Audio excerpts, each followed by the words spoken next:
La administración de riesgos en la banca nacional. Resumen: la concentración bancaria es un riesgo no solo para el sistema financiero, sino para toda la economía, que de darse un hecho que comprometa su operatividad, los impactos se trasladarían al sector real de la economía. Como dice la regla, toda concentración conlleva un riesgo, que en el caso bancario, de darse por ejemplo un pánico financiero o corrida de depósitos, terminaría por debilitar la estructura no solo del sistema de intermediación directa e indirecta, sino también de todo el aparato productivo. Es bastante bueno que la gente de la nación no entienda nuestro sistema bancario y monetario, porque si lo hicieran, creo que habría una revolución antes de mañana por la mañana. Antecedentes. Historia de Basilea. Control de riesgo. En 1974 se crea el Comité de Supervisión Bancaria de Basilea. En 1988, Acuerdo de Capital de 1988 bis primero. En 1996 se modifica bis primero para incluir riesgo de mercado. En 1999, primera propuesta del nuevo marco bis segundo. En el 2004 se publica el nuevo Acuerdo de Capital bis segundo. Y en el 2009, revisión bis segundo hacia bis tercero. Caso de la vida real. Banco Vice. En 1998, el Banco Vice fue rescatado por el gobierno de Fujimori. Decisión harto cuestionable, pues a pesar que algunos podrían decir que benefició a los ahorristas, primero, el banco estuvo en mala situación, no por la crisis internacional, sino por los malos manejos de sus accionistas. Y segundo, era el banco de la mafia, donde Montesinos y sus testaferros lavaron el dinero que le robaron a todos los peruanos. Producto de dicha transacción, el Estado peruano casi tuvo que pagar una suma millonaria, dado que avaló la deuda del banco. Si no es porque el grupo Scotia compra el Vice, con el compromiso de asumir la deuda, todos los peruanos habríamos tenido que pagar 312 millones de dólares. Caracterización de la Banca Nacional.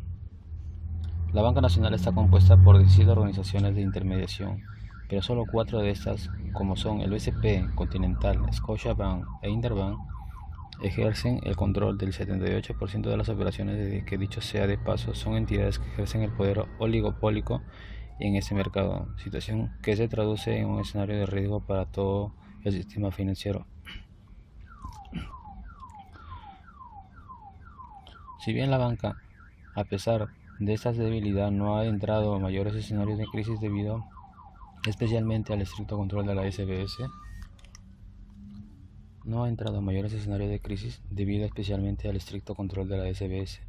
pero no deja de ser una preocupación para los inversionistas o agentes económicos que no encuentran mayores alternativas para demandar un préstamo o crédito importante. Importancia. La gestión de riesgos es fundamental para el éxito de la banca y está considerada como una de sus 5 prioridades estratégicas. Asbank tiene una cultura de gestión de riesgos fuerte y disciplinada, de la cual son responsables todos sus empleados. Un aspecto clave de esta cultura es una diversificación adecuada en función de las líneas de negocios, sectores geográficos, productos y sectores. Bien. Técnicas de gestión de riesgos. La gestión eficaz de riesgos incluye técnicas apegadas al marco de inclinación al riesgo y está integrada a los procesos de estrategia y planificación de negocios del banco. Las técnicas de gestión de riesgos son revisadas y actualizadas en forma regular a fin de garantizar su coherencia con las actividades de asunción de riesgos y que continúen siendo pertinentes en función de las actividades y estrategias financieras del banco. Basilea. La suficiencia de capital se determina conforme al marco de capital reglamentario del Acuerdo de Basilea y cubre 3 categorías principales de riesgo: riesgo crediticio, riesgo de mercado y riesgo operativo. Riesgo crediticio. El riesgo crediticio es el riesgo de pérdidas por el incumplimiento de un cliente o contraparte de sus obligaciones financieras o contractuales con el banco. Los objetivos de la estrategia de riesgo crediticio son asegurar que se definan bien los mercados objetivos y las ofertas de productos del banco, incluidas todas y cada una de sus líneas de negocio. Medición del riesgo. Estos parámetros forman parte integral de las políticas y procedimientos institucionales que abarcan la gobernabilidad, la gestión de riesgos y la estructura de control y se usan para distintas estimaciones internas y reglamentarias del riesgo crediticio. Calificaciones del riesgo. El sistema de calificación de riesgo del Banco Scotiabank utiliza códigos de clasificación interna, una escala de 18 puntos que sirve para diferenciar el riesgo de incumplimiento de los prestatarios y el riesgo de pérdida de las líneas de crédito. Riesgo de mercado. El riesgo de mercado es el riesgo resultante de la exposición a las fluctuaciones en los precios y a las tasas de mercado. A continuación se incluye una descripción de cada categoría de riesgo de mercado. A. Riesgo de las tasas de interés.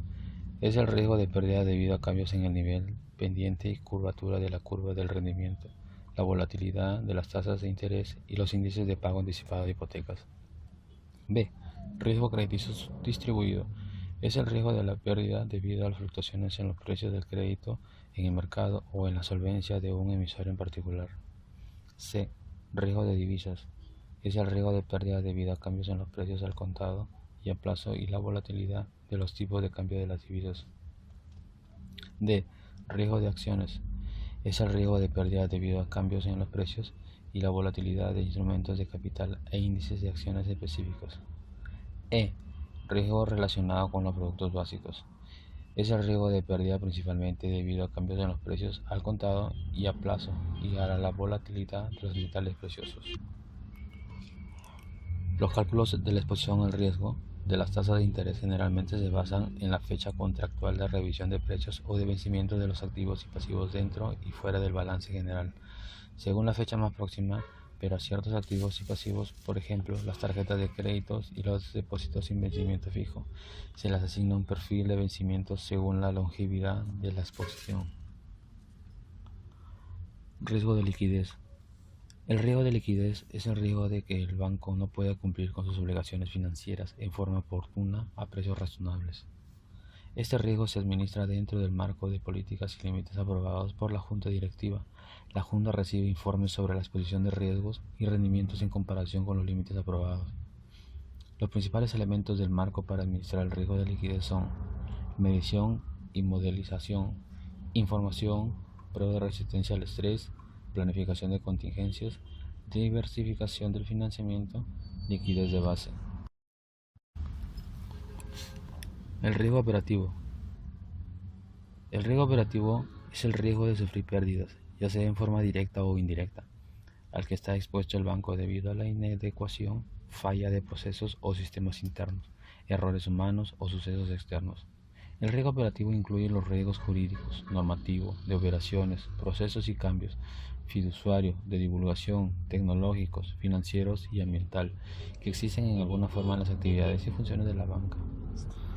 Los componentes claves del marco de gestión de riesgos operativos del banco son los siguientes. La base de datos centralizada de pérdidas operativas del banco, cuyo manejo y mantenimiento está a cargo de la unidad central de riesgo. La política de riesgos de modelos del banco constituye el marco para la revisión y aprobación de modelos bajo la supervisión del Comité de Riesgo Operativo. Los programas de mitigación del riesgo, que emplean políticas de cobertura de seguros para transferir el riesgo de pérdidas de suma gravedad, en los casos en que ello resulta viable y apropiado. Los programas de capacitación del banco, como el de exámenes obligatorios sobre antilavado de dinero y seguridad de la información, que aseguran que los empleados tengan los conocimientos y estén equipados para salvaguardar nuestros activos y los de nuestros clientes. El banco aplica el método estándar para calcular el capital a los fines del riesgo operativo conforme al marco de capital del Acuerdo de Basilea. El capital de cada actividad es el producto del factor de riesgo pertinente definido por dicho acuerdo, aplicado a la utilidad bruta de cada actividad respectiva. Conclusión. El BCP es el que posee mayor grado de concentración. Este banco posee carteras orientadas a atender mayormente prestatarios de bajos riesgos, como son las corporativas y grandes empresas, situación que le ha permitido mantener una cartera de colocaciones de alta calidad, traducidas en mínimos riesgos. La concentración bancaria le da una dosis de riesgo a la economía en general, ya que de darse una corrida de depósitos o un pánico financiero debido a choques externos, la economía nacional detendría su proceso de crecimiento o, en todo caso, profundizaría su recesión y en el peor de los escenarios colapsaría el sistema financiero.